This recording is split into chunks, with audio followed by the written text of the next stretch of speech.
Hello friends, આજે આપણે બનાવીશું વેજીટેબલ ચીઝ મેગી. આવી નવી રસોઈ શીખવા માટે અમારી ચેનલને લાઈક, સબસ્ક્રાઈબ અને શેર કરો. મેગી બનાવવા માટે હવે એક કઢાઈ લઈશું. તેમાં થોડું તેલ ઉમેરીશું. તેલ ગરમ થાય એટલે તેમાં થોડી ડુંગળી, ગાજરના ટુકડા નાખી હવે હલાવી લઈશું. હવે તેમાં થોડા કેપ્સિકમના ટુકડા, ટમેટું. હવે આ બધી વસ્તુને હલાવી લઈશું.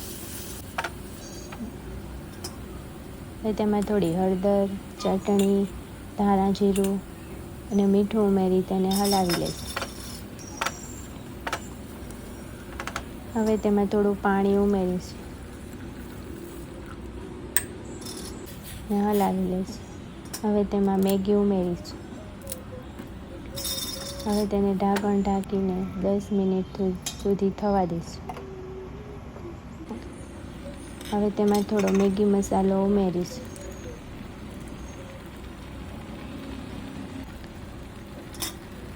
હવે તેમાં થોડું ચીઝ ઉમેરીશું અને ઢાંકણ ઢાંકીને 10 મિનિટ સુધી થવા દઈશું. તો તૈયાર છે આપણી વેજીટેબલ ચીઝ મેગી. હવે તેને એક પ્લેટમાં કાઢી લઈશું અને ઉપરથી થોડું ચીઝ ખમણી લઈશું.